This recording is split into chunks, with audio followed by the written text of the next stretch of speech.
Guyana is now a full-fledged oil-producing nation. But how much do you know about this valuable yet finite resource? On our radio program, Guyana's Oil and You, we strike at the heart of every issue with informed views and credible data. The time is now for you to arm yourself with insightful knowledge on your oil wealth.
Good evening, ladies and gentlemen. Welcome to this week's episode of Guyana's Oil and You.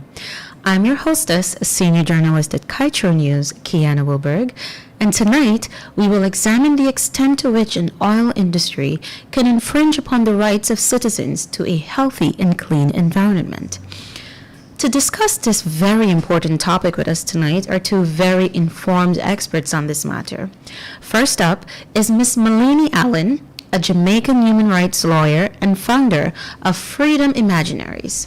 Her organization uses human rights law to tackle legacies of slavery and colonialism. Ms. Allen, who is also a well-respected human rights specialist in various circles, was also recently admitted to the local bar earlier this month by Madam Justice Young. Ms. Allen, welcome to the program. Thank you very much. It's a pleasure to be here. Thank you. Our next key member of the panel is Mr. Gary Aboud. He is one of the founding members of an organization called Fishermen and Friends of the Sea, FFOS. He currently serves as its corporate secretary. The main objective of his organization is to promote sustainable development, accountability, transparency, and community empowerment, throughout the Caribbean. His organization also serves as a staunch advocate for important matters affecting Trinidad and Tobago's precious natural resources, ecosystems, and its people. Mr. Aboud, thank you so much for being on the program tonight, and welcome. Anna, thank you. Our honor to be here. Thank you. So, before we jump into our discourse this evening, I wish to remind listeners and viewers on Facebook Live to feel free to call in with your questions and even your perspectives on tonight's topic. The two numbers that you can use for this process are 226-7453 or 226-7454. I'll repeat those numbers, 226-7453 or 226-7454. Without further ado, I'll jump right into our discussion this evening. And I'd like to start with Ms. Allen. Ms. Allen, can you share with us your views on the extractive industries, particularly as it relates to oil and gas and the impact it can have on human rights when it's not properly regulated? Well, thank you very much. And I think that's a very important question, especially right now, when there has been an expansion of extractive activities, an intensity of extractive activities across the region, including, as you know, Guyana's recent launch of an oil and gas industry. And what my research has shown, looking at what's taking place in 5 Caribbean islands, and I'm increasing that geographic scope to 7, is that extractive industries present an existential threat to human rights, particularly the right to a healthy environment, the right to health, and related economic, social, and cultural rights. And I think the oil industry is emblematic of the urgent nature of this threat. International experts, both scientific, human rights experts, all conclude that fossil fuels are fueling the climate crisis, and this presents an existential threat of present and future generations, to their right to life, health, and a healthy environment. The UN Secretary General recently said that, the climate report that kind of looks at the state of progress with, the temperature goals, it clearly shows that it must sound the death knell for fossil fuel industries. So I think for Guyana, the question is, with all of this scientific evidence that shows that fossil fuels present an existential threat, what will the government do to protect the rights of Guyanese citizens? That's a very interesting perspective that you offered there. And I know Mr. Aboud, who is very versed in the experience of Trinidad and Tobago, he can definitely add to that and share real personal experience about the effects of the industry, particularly on the fisheries industry. So without going too further into that, Mr. Aboud, I'll turn the floor over to you to share with us how the industry has affected human rights in Trinidad and Tobago and what your experience has been like.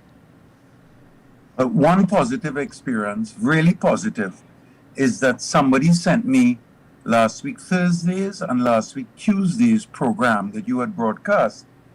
And in the program, I met Mr. Glenn Lal. I enjoyed the program immensely because I thought that he played back and recorded the public consultation that took place in Guyana. And auntie and uncle, who he refers to, I appreciate that reference because I too appreciate the importance of speaking to people. And our group consists of average working people. And so the first thing I wanted to say is I'm looking forward to hearing another program with Mr. Lal because he laughs at all the right moments when I say something very serious with a little angle of jest in it. But tonight I don't know if I can say anything in jest because for Guyana, a place that I've been to 36 times and a place that I've found there are many Trinidadians here who were born in Guyana, a place that, with no disrespect intended, but people are much more trusting than they are in Trinidad. They're very honorable, very trusting, very gentle, and the average Guyanese is much kinder, with much more humility. So, for Tanti and Uncle, I don't think you have ever really experienced what you are about to experience because, well, I mean, different religions refer to the phenomena of the evil of money. Money is the root of all evil, for instance. But I think they're wrong. I think oil and gas is the root of all evil, or the extractive industry is the root of all evil, because what they do is they have to get the government of each nation to agree to grant them the license to be the person to own that oil field. So that is the first thing that they must get. They must get the right to own that field. The second thing they must get and negotiate a royalty of how much they will pay to the people of each country that they take out the wealth from. And that is a point of concern, because in different countries they pay a different amount. So that even for Guyana, the World Bank said, oh my God, it's so little you're paying them, when it became public. So, the ministers of the Guyanese government, I'm not casting any aspersions on them. And I know Guyana, like the rest of the world, is split between different political parties. So some people love the politicians who are in power. But with no disrespect intended to any of them, I am not sure how many men in particular I can trust in a room dimly lit with 10,000 virgins. And to be a minister in government and to have to negotiate a multi-billion-dollar royalty for the extraction of wealth that is owned by every single Guyanese citizen. And they have the authority to negotiate that. And then combine that with the history of the oil and gas sector of opening accounts for $1 million, $2 million, $5 million US in offshore protected accounts. I feel very worried for the future of Guyana, because what I see happening in Guyana in the next 5 years is what has happened in Trinidad in the past 100 years, which is that you get very little for the wealth that you take out, that they destroy the sea and the fish in the sea and the fishermen by doing all sorts of bombing. They call it seismic bombing, to see seismic surveys, they call it. They give it a nice name, but it's really a bomb blast, equivalent to the sound of a 747 engine at 80 feet away from the human ear. And we'll talk about that later, but my concern for the people of Guyana is that you will be promised the world, and 20 years from now, you will have more poverty than you have now, which is what has happened in Trinidad. We can't even balance our budget.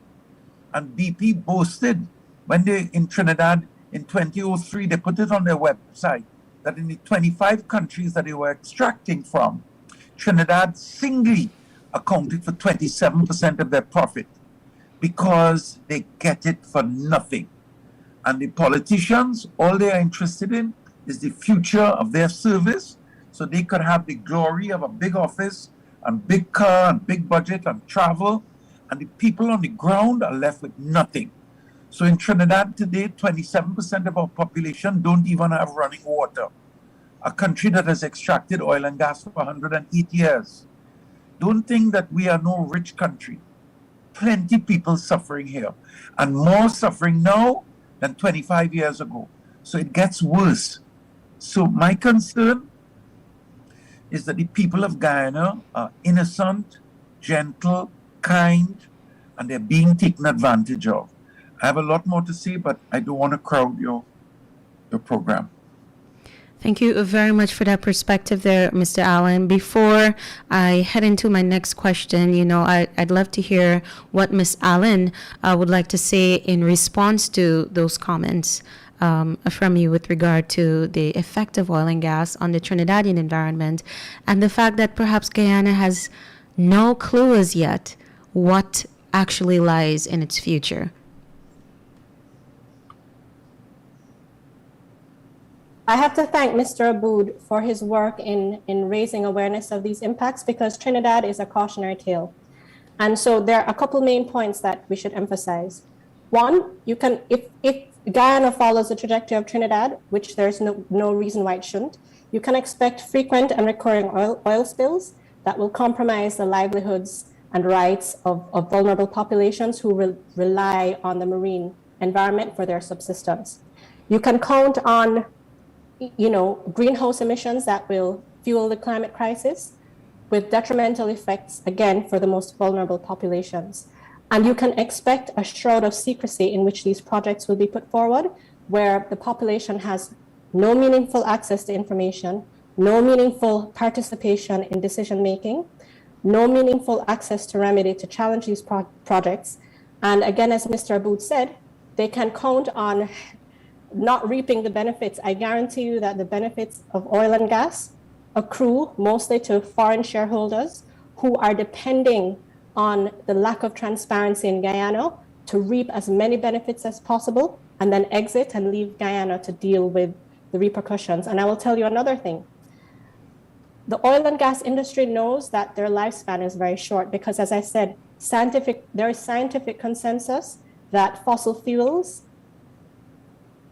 the continuation of fossil fuels is incompatible with human rights, and they know this, and that's why they use messaging to try to, downplay the climate crisis, but they know this. And so what I suspect the strategy is to get as much as they can right now and then exit, as I said, leaving countries like Guyana to deal with the repercussions. Because look at it, if an oil spill were to happen in Guyana, do you know of any measures in place that could adequately respond to that oil spill? Has the oil industry given any undertaking or assurances that 50 years from now, when Guyana is suffering from the repercussions, they will stand with Guyana and help Guyanese citizens to cope? Not at all. Yeah, so these are questions. And have Guyanese citizens been able to participate in the decision making around the oil and gas industry? No. Have they been able to participate and access information with regard to all of the oil services, projects that are popping up around Guyana? No. Has the regulator allowed them to participate in decision making? And if the answer to those questions, if the answers are no, I think Guyanese citizens need to have a serious conversation with state authorities and demand protection of rights. Thank you very much for that very interesting comment there. Mr. Aboud, I saw you taking some notes. You'd like to respond before I head into my next question? Yeah, no, it's really difficult. It's really difficult. I mean, auntie and uncle have lived their whole lives. They've worked hard for what they have, and they've earned their keep. But they have a responsibility to those who haven't. I would guess that many of the people who are listening to your program are older people who have a secure standard of living.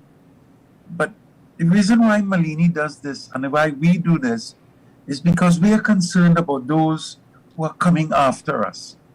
So our experience in Trinidad is something that Guyana can learn from, because our politicians, with no disrespect intended, are as honest as they come. And if you read about corruption in Trinidad, you will see that we have taught the world how to thief, so to speak. But there are many honest politicians. Both Kiwari was honest, Winston Dukaran, Selby Winston. I can count them on two hands. But there have been 200 ministers in the past 40 years. But I can only count 10 that I would say I feel are genuinely honest. So the exception is honest politicians, not the rule. And Guyana, with no disrespect to your prime minister and to his cabinet, they have the same weaknesses of the average human being. I'll give you an example. In Trinidad and Tobago, when the People's Partnership came into power, we had a minister of government who promised so many good things that she would do. And I know her personally, she promised me. But she took so long to do them. And the things that she did that she didn't promise that she would do, one of which is that she removed anyone who was a checker. A checker had a responsibility to verify the volume of wealth being taken out of the earth. In other words, how many barrels of oil did they take? Now they pay a royalty based on the value of oil and based on the price of the day. In other words, if the oil is $40 a barrel, the company might be breaking even because offshore production is expensive. So part of the negotiation is that as the price rises, the value that they pay in royalty rises. So the value for the volume that they took. If it is gas, the MMBTU, the measurement of gas, it's like a barrel of gas,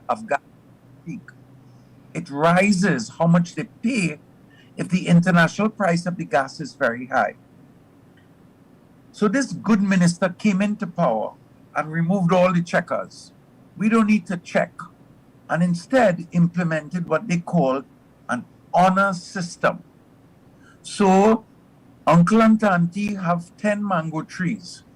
You're accustomed bringing a person to pick your mangoes, and they pay you 10 cents for each mango they pick. And you go in for all the years and check how many bags, each bag contains 100, and so you estimate how much they take and they pay you. All of a sudden things change, and you say, well, watch now, go ahead and take as much as you want. And when you finish take, you tell me how much you took.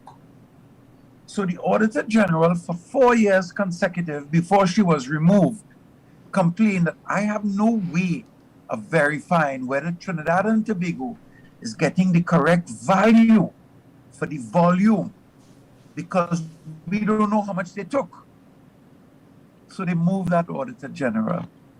Nobody was appointed, but the new Auditor General was briefed. So he never complained about the same thing. His tongue get tied. He not interested in that. All he could take how much you want. I have my big car.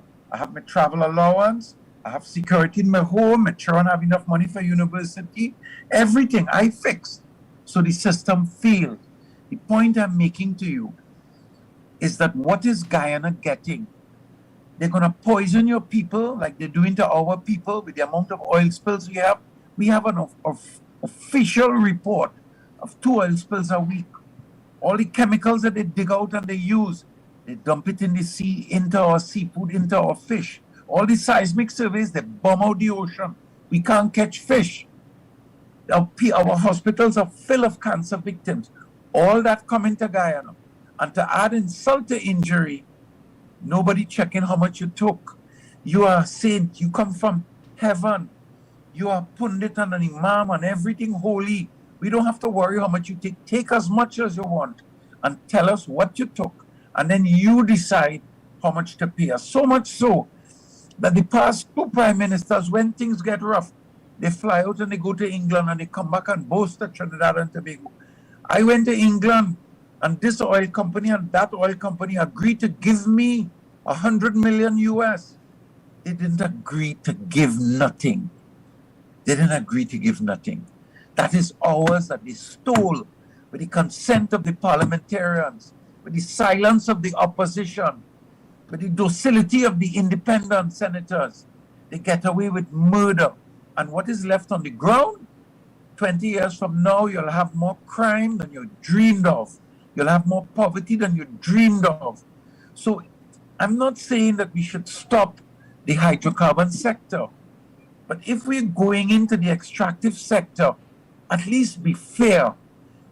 When we ask you a question about the poisoning of our water, about the impact of seismic survey destroying the fishery, give us a reasonable answer. Give us a scientific answer. Don't give us BS to hold and shove us under the carpet as if we are a bunch of illiterates. Buy roti and give us 2 little jersey and figure that is it. That's what they will do to you. You will see for yourself. They will do a few sponsorships of a few students in rural communities. Okay, that's good. But for the few that they give us pittance like if we are beggars for what is ours, I'm not saying no to the extractive sector, but don't give Alaska 50 times more than you're giving us. That's not fair. Don't go to Alberta in Canada and give them 46 times more than they're giving us so that all of Canada is wealthy because of the royalty that they get. Alaska does give every citizen of Alaska gets a 5,000 US bonus for Christmas. You hear what I just tell you? Alaska, they give them that, look, that is yours. Buy yourself a Christmas present. because of the wealth that they're getting from the oil and gas. But here in Trinidad, we can't get enough money to buy bread. 27% of our people searching for a piece of work, creating bandits out of us. And that is what Guyana is facing. Without proper regulations, without an EMA that enforces the law, and they add insult to injury. So when we have to get a copy of an environmental impact assessment, the law provides that we can get a copy. 2 years ago, they come and say, watch, no more copies. You can only get 10%. If we think you could get 10%, Wow. we have to take them to Tanti and uncle. Y'all are in the later ages of your life, but it's up to you to speak up. Our older people have a duty and a role to play in this fiasco. By sitting quiet and saying, watch, I in retirement, I passed that stage. No, now is the time. I'm in my 60s and I have a duty to my grandchildren and to the younger ones coming up. Because when they get to my age, God help them for the fiasco and the mess that has been created. So we took them to court, by the way. We went to the High Court and we took the government to court and we won. And worse than that, they have to pay all our legal costs because it's wrong. They cannot deny the public the right to information like they are denying Guyanese. The parliamentarians don't want you to see the contract. They don't want you to see what they give away and how they give it away and how little they get it. So they create a law to say no contract transparency, contract secrecy. Guyanese people must be treated like chickens and cows. They must not know anything. But you must get what they give and take it humbly. That's wrong. All of us are people. All of us have a right, a fair right to the wealth that our countries can provide for our people. And that should be distributed equitably, not distributed amongst cabinet members, not distributed in the Isle of Man and offshore account in Antigua and Switzerland, right here in Guyana, right here in Trinidad. That's where the money should be. That's where the money should be kept and paid and spent, not given away. I find it very difficult to talk about this because my program director, a lady called Lisa Premchan, always chastises me because she says that I should stay cool and calm and be unemotional. But if you know that somebody's taking advantage of a child, if you know that somebody's taking care of an innocent, well-protected child who is trusting and honest and accustomed to a standard where communities are honest with each other, where your name have value, your reputation have value, and you see some gunslinger come in there with quick talk and give you a few little prizes and wear a nice big suit and tie. I dressed up, by the way, Auntie. Uncle, I dressed up for this program. I don't normally dress like this, but I did it as a mark of respect Thank you. for Mr. Malini and Kiana. But if you see somebody pulling a 600, you know when somebody playing games with you. All you have to do is go back and listen to Glenn Love's last two programs and listen to the way in which they dodge our questions. Now all we asking them is please answer our questions, because if you have an oil spill in Guyana, it's coming straight to Trinidad. And if you have a blowout like the Deepwater Horizon was one well, Malini.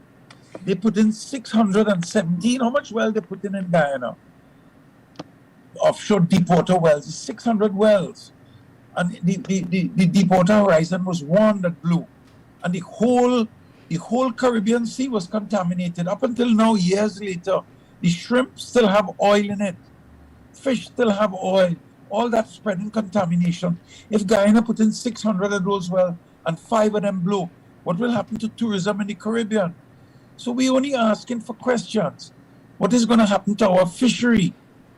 We getting whales and dolphins coming on shore, going up rivers and dying up in fresh water because of the seismic surveys and the sound that's blasting the hearing follicles of the fish.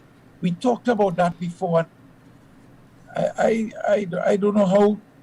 I'm only hoping that the Guyanese people pull themselves together to think about what is being said, to read and inform yourself in the same way that you're informing yourself about vaccines and COVID and all these other social media subjects that are critical to our survival. Now is the time for all Guyanese, in particular the university professionals, the well-educated, and not least, but most of all, the well-informed, who most times are more educated than the educated.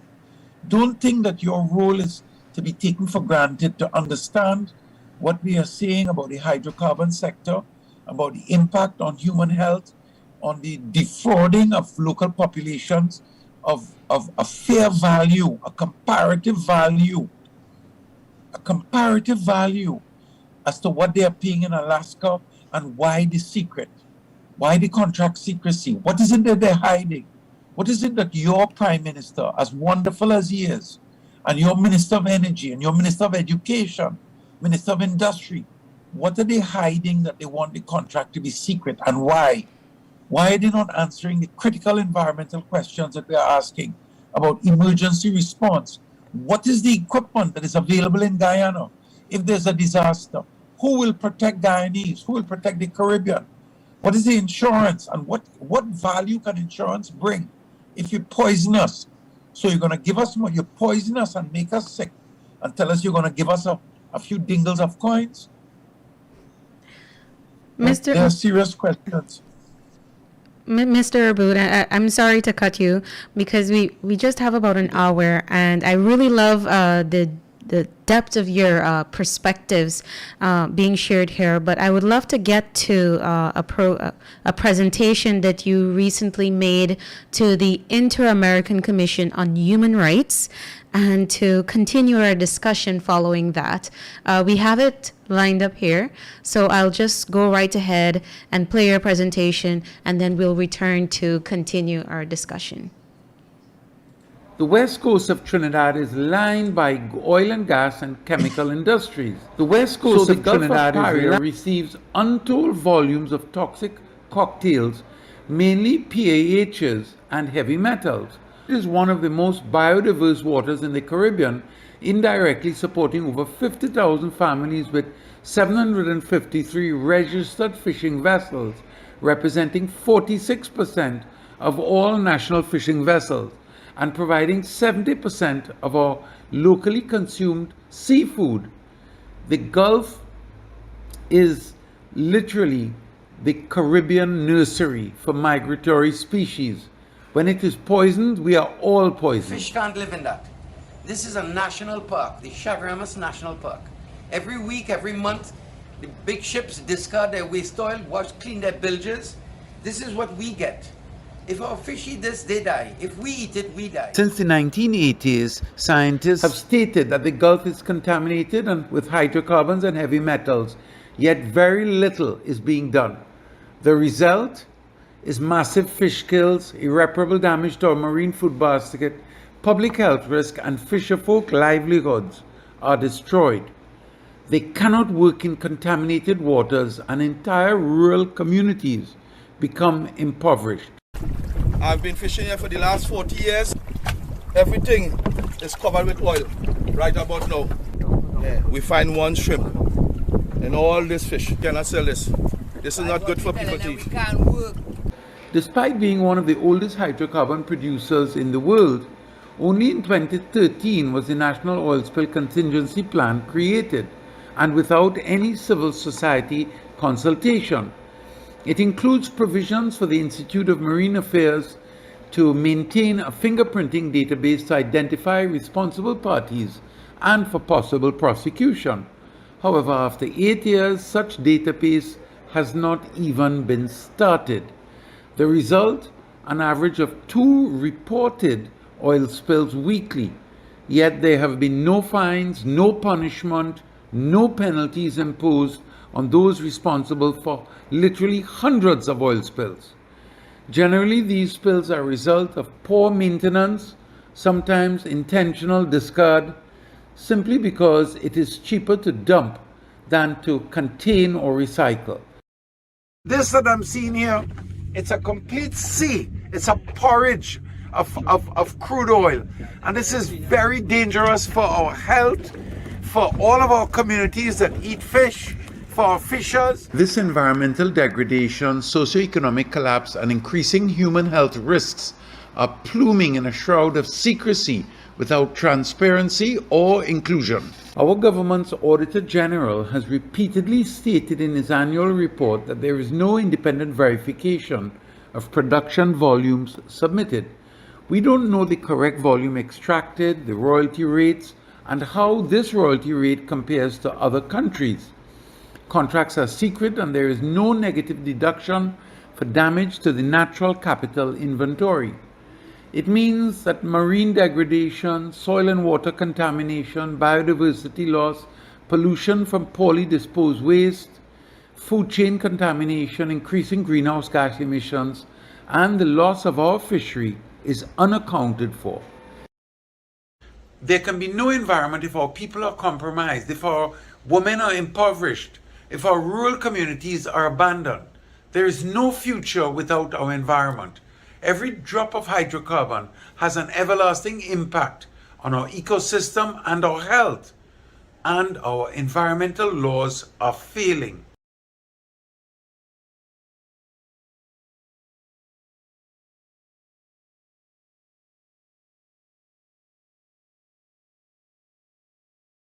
Insightful presentation there. I'm sure that it has been thought-provoking for our listeners and viewers on Facebook Live. And with that said, Ms. Allen, I'd like to turn the floor over to you now. What is your take on the extent of the violations of human rights of citizens in Trinidad and Tobago after listening to that video, watching that video and hearing what Mr. Aboud had to say? And what are some key lessons you'd urge Guyanese to pay attention to?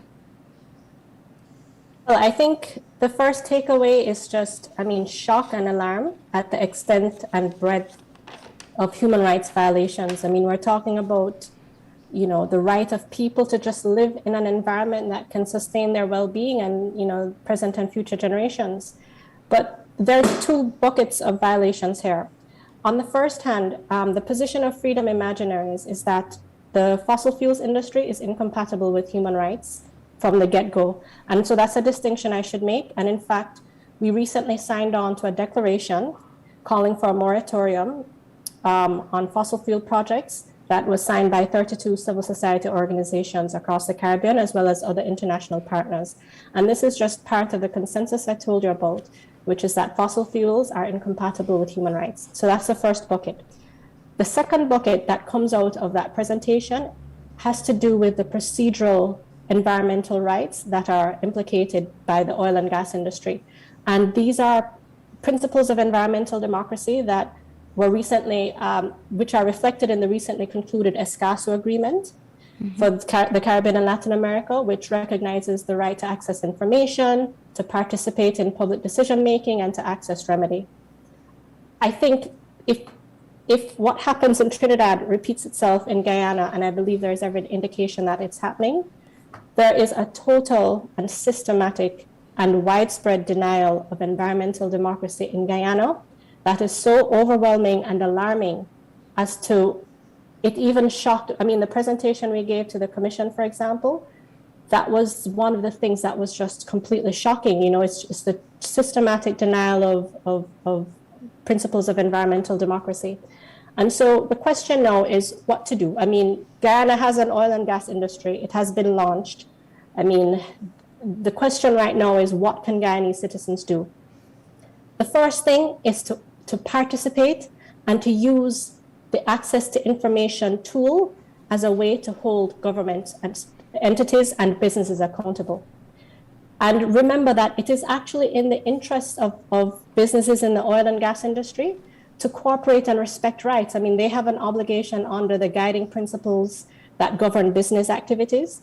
The guiding principles for business and human rights recognize that businesses have these obligations to citizens. So, Guyanese citizens claim rights. Look out in the newspapers for notices about projects related to the oil and gas industry.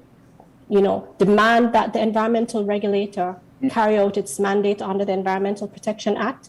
It must protect the environment, it must provide oversight. You know, you have a right to access information. When the regulators tell you, no, you can't access this because I'm not sure, you know, what the excuse is, but demand access to information, demand public participation, and, you know, come together as a community and really demand accountability in the oil and gas industry. I can tell you too that, you know, climate litigation cases are on the rise across the world. Just, you know, at the UN recently, there was a case before the UN Committee on the Rights of the Child where youth advocates in Brazil, I think Argentina and some other European countries brought a case claiming that, you know, the government's failure to uphold its obligations to reduce greenhouse gas emissions through their activities in the oil and gas industry was violating their right to a healthy environment. Now, that case did not go forward because the committee held that the children should have exhausted domestic remedies first. But the case is important because it recognized that there was a case to answer, but for the failure to exhaust domestic remedies. And so what I would say from that case, as well as other climate cases, is that use legal tools, claim your rights. There is nothing preventing Guyanese citizens from bringing climate cases. I think there's a case before, you know, the Constitutional Court right now. Yes. Exhaust your remedies, take action, claim your rights, and participate. But what I'd also ask you, Ms. Allen, and thank you very much for that input. You noted that there is an increase in the legal challenges brought against oil companies. Do you think this signals that there is a new movement in terms of the protection of rights of citizens? And what do you think that should really signal to Guyanese? I mean, there has been locally this sort of fear of going towards the legal system because the wheels of justice, as is said, turns quite slowly sometimes. So there's a daunting sort of effect on turning to any legal recourse. But outside of that, are there any other mechanisms or safeguards that citizens can utilize, whether internationally or regionally, to raise awareness about these matters? Yes, absolutely. So there are advocacy platforms such as the Inter-American Commission on Human Rights. You know, what we did before the commission was a hearing, which I think raised the profile of the issue. You know, there, you know, the environmental impact assessment process is another means by which, you know, citizens can participate. Unfortunately, the regulator is, I mean, based on reports, waiving EIAs for a number of projects, thereby just excluding citizens. But, you know, once there is a process in place, you know, participating through that. The Caribbean Court of Justice has a mandate as well. That's another tool, but I mean, that's another legal remedy.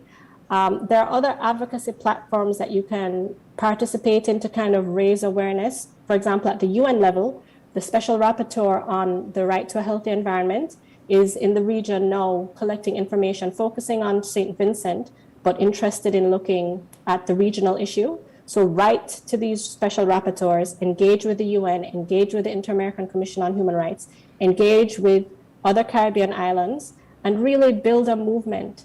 Because, you know, I think Guyanese citizens are well placed to push the movement forward.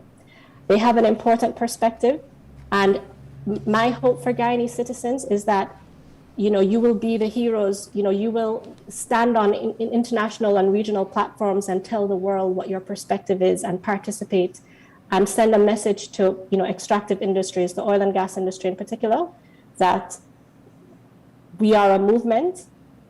We are strong. I mean, it's not it's not a hopeless situation where, you know, the problem is too big, so why even bother to participate? That's not it at all. Your voice has weight, and if you participate and claim rights, you can change the trajectory of things. Ms. Allen, from what you have observed thus far, do you see the Guyana operations as being, because you noted earlier that fossil fuels and its exploitation is in direct conflict with the protection of human rights. Do you see the Guyana operations and this move towards developing 10 billion barrels of oil equivalent resources as a threat to the human rights of the Caribbean? It's an existential threat. It is a threat that is so urgent that, I don't even know how to communicate it sufficiently for your listeners to understand that we are talking about the survival of Caribbean communities. The climate crisis, we've already seen what it looks like in terms of catastrophic hurricanes, flooding. Guyana itself is, there are low-lying areas which in climate scenarios, they show that these areas will be flooded, So when you think of oil spills, the oil and gas industry, the threat is existential. That's all I can say. It's an existential threat. The question now is, what do we do with that information, Thank you very much. Mr. Aboud, I'd like to turn to you now. You were part of the consultations on the Yellowtail project here in Guyana, and I know that you've also been quite observant on the other projects that are already sanctioned, such as the Liza Phase 1, Liza Phase 2, and Payara. Are you concerned about the threats these projects pose to an already very much affected Trinidad and Tobago? Are you concerned about that? No, not really. I'm horrified. I'm horrified because in the early 2000s, we had the opportunity to present a paper which was prepared by a team of university students doing PhDs, and that proposed emergency response preparedness that would be coordinated between countries as well as between companies, so that the individual companies operating within a hemispheric sphere, even transnational, should get together and correspond on emergency response equipment, training, and preparedness. And the intra-regional governments should be part of that correspondence, sharing resources and personnel, so that in the event of a spill, everybody would respond. Well, on the western seaboard of United States, where United States joins Canada, they have such correspondence and communication in the event of an emergency response. And the same oil companies who are extracting in our region are on the western seaboard of United States and Canada extracting also. So who really is the culprit? Is it the culprit, the fact that our people are docile and don't care? We only want to have a little jingle auntie. We want more money in our pocket. But if the neighbor is hungry, we're not concerned about that. Or is it the ministers of government who in Canada and United States see it as their duty to protect their ecosystems, their fishermen, and their people's health who eat fish? Or is it the opposition to blame for sitting on their derrieres in Parliament and collecting big money for saying nothing? Or worse, is it the independents or the presidents, the high officers? Is it the judiciary? Is it the professors? Is it the business people? Who is to blame? Is it the truck driver? And I'm telling you that everybody is to blame, because we sit on our asses, which is not an obscene word, and say nothing. And we see it happening, and you're hearing what I am saying. Anybody wants to get more information, if we had time to present papers, properly documented papers. I am not highfalutin. I'm an average person. I fish, I mix with everybody. People look down on me and say, how are you dealing with those dirty people? Nobody is dirty in my eyes. We are all the same.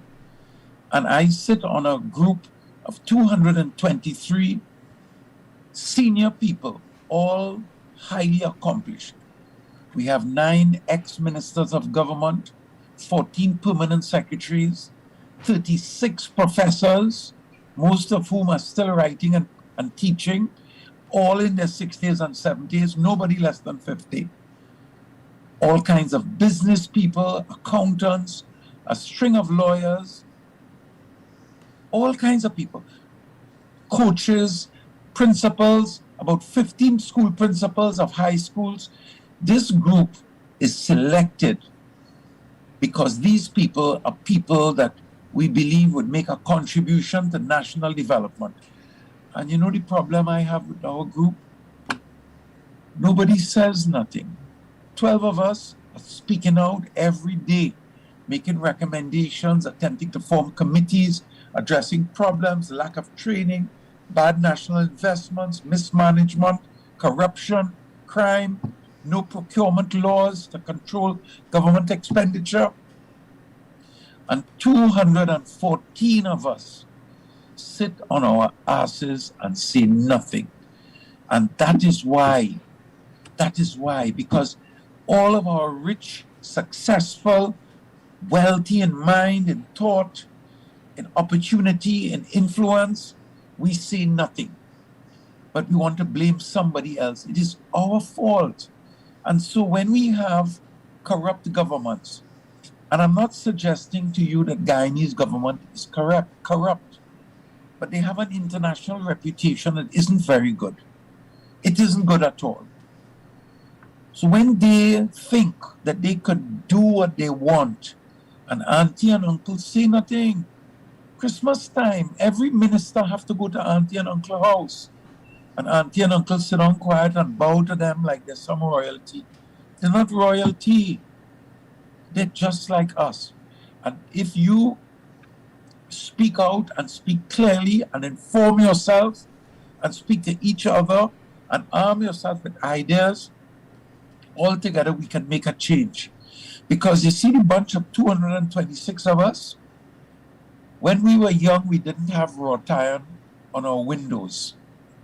We grew up in a free society. Nobody got raped.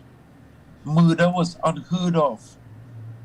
Today, well, Guyana is closely on our heels. That's all I can say. And it's not going to get better if you develop a system where institutions, ministers, processes become corrupt, where information is smothered and you're locked out, where royalties are paid and you don't even know how much they're paying you for your mango. They're taking your whole tree. You don't even know how much you're getting for each or how much they took.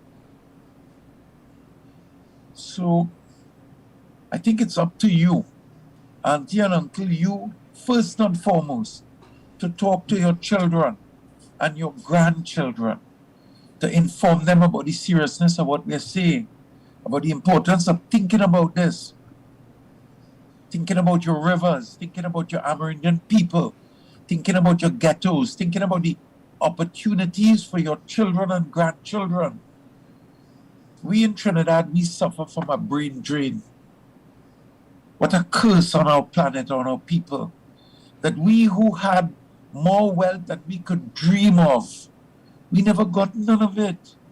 So now the big problem we have is for the past 30 years, the brightest of our children go and live in America and England and Holland and Canada. Everybody want to get out, to get a better life outside. This is supposed to be the better life, because those companies suck our wealth and we get nothing. And if we had honest leadership, if we had people who demand honest leadership, then everything that we have said tonight would not be falling on deaf ears. So, Duly yeah. noted. Duly And if noted. Lisa messaged me, say, being too emotional, give them back. But this is my first time of talking to you, and I hope in the future you'll be able to hear Lisa speak, because she's more connected to details, and she has sent me pages and pages of documentation that she says, read this, why are you not reading what I sent you? And everything is accurate and to the T, perfectly correct. But I don't want people to hear with their ears and with their brains. That's not me. I want you first to hear with your heart. And if you feel for what I'm saying, then you will want us to come back to another program, and Lisa will present and I will read technical information and present a technical documentation but I want everybody to understand the simplicity of our message. Since I'm small, I've been in 16 fights. All my hands have cuts. And every fight, it's been a bully taking advantage of somebody. Every time. Except one bandit tried to rob me and I get in a big fight and I beat him back. Every other time. Auntie, I'm not a violent person. Uncle, I have respect for people, but I don't like advantage. I prefer you rob me with my hands tied behind my back because I shouldn't let that happen to me. But if you come to a vulnerable people, many of whom are not exposed and familiar to these kinds of negotiations and how these royalties are determined and evaluated in different parts of the world, and you come to people as a first time, and you buy 2 roti and a pizza and, little dal and bust up shot, and you say everybody get a look a paratha, look a pillow and a, what they call in Guyana, a hot pot, pepper pot. Come, let's sit down, everybody eat and be happy. They're not your friends. They're not your friends. They are experienced in the art of winning people over. I'm not here tonight to make friends. I'm not. Some people might be offended that I'm disrespectful. I don't mean to be. But it's important that you understand that we have devoted our work. Malini is devoting her life to standing up in defense of vulnerable peoples. And in a different way, Fishermen and Friends have devoted 25 years of our lives to doing this. My president is a retired United Nations officer, traveled all over the world in agricultural economics, teaching people about planting and farming and crop propagation. He's a person of integrity, and I am guided by his leadership. All of our other members are grassroots people, normal fishermen in villages, and every day I speak to at least one of them because we flooded with problems. So I hope, if not for the COVID, because I'm not taking the vaccine, I would have been happy to come down and travel village to village, community to community to share what we're seeing so people can understand. So I hope this program is listened, and as soon as I'm able to, I promise you I will come. Thank you very much, Mr. Aboud. With that said, we've come to the close of our program this evening, and I'll just give both of you a minute to provide your concluding remarks, particularly on your advice for Guyana's policy leaders and its citizens on what is necessary to protect their right to a healthy and clean environment. Ms. Malini, I'd start with you. Thank you very much for having me, and thanks also to the people listening. As I said, the first thing to do is, the fossil fuel industry can't continue, and so I think the first port of call for countries like Guyana that have already launched an industry is to think about how to move beyond the oil and gas industry. And, Gary's colleague was asking for facts. There are many reports right now, including from the UN, that shows that the current mode of extraction, particularly with respect to the fossil fuels industry, is not sustainable. And I'm happy to provide those technical reports as well. But, to Guyanese leaders, what I can say is that, when you think about pride for country and defending your people and their rights and their livelihoods, you have been entrusted with a duty of protection. This duty is recognized in the Guyanese constitution, which recognizes the right to a healthy environment. Only one of 2 countries in the CARICOM region recognize the right to a healthy environment. Guyana is one of those countries. And so already, we are talking about a constitutional right Guyana's constitution recognizes the right to public participation and says there is a duty. People have a duty to participate and, to protect the environment. So, to Guyanese leaders and to regulators in particular, play your part, do what's right, protect your citizens, treat them as your family, as your children, protect them and stand up to companies, as a matter of national pride, protect your livelihoods and your ecosystems and let them know that, listen, we're not a country that you can take advantage of. We are strong, we are proud of our nation, and we will protect our citizens. So that's what I would say to Guyanese leaders. And it is a matter of law. You have an obligation under the Constitution and under international human rights to protect the right to a healthy environment. And I would say to bring an end to the fossil fuel industry. Thank you, Melanie. Mr. Aboud, I would give you also a minute to wrap up and then we'll close. Well, I like that word wrap up, but I want to see Melanie. That was the nicest 1 minute. That was even nice. That was even shorter than my 1 minute. So I wanted to say first and foremost that I only saw 2 programs, but I follow media and I know a lot of media personalities, and Glenlal is 1 in a million. So I want to say special congratulations for his program, for his style, his very respectful and diplomatic way of speaking, his sense of humor, his intelligence, his way of communicating. I learned a lot from him, and that's only 2 programs. And I want him back on this program because I hope everybody say a good big prayer for him, because I understand he took some time off for some health reasons. So I hope he's well and getting better. The second thing I wanted to say is that I have the privilege of having 2 very good friends who are Guyanese, Anthony Allen and Kishna Caesar. And I know plenty people in Guyana, and I don't think they know what is going on. 90% of Trinidad don't know what's going on in the energy sector. It's because a few of us making noise about it and writing about it and doing research and publishing papers and speaking at conferences with information that is verifiable and that they cannot sue us for because it's the truth, that there's about 10 or 15% of the conscious leaders, housewives, taxi drivers, university professors, even United Nations diplomats who call us or send a message or send a donation to support our work. So I'm urging the Guyanese citizens to speak up, to arm yourselves with information, to be peaceful and polite, but do not think you owe any obligation to any company or any minister or prime minister who has not told you the truth or who is hiding the truth from you. Auntie and uncle, you have a right. Secondly, I'm concerned because there's a group started by the World Bank, and it's all over the world, and it is in Guyana. It's called the Extractive Industries Transparency Institute.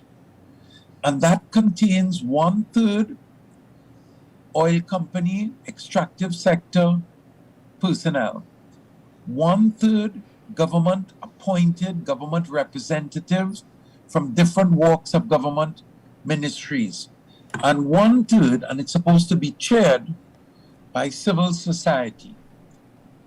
And that group is supposed to watchdog the extractive sector, ensuring that there's fair play and lawfulness in terms of environmental management, in terms of the value that they pay in royalties, supposed to be the values received in royalties.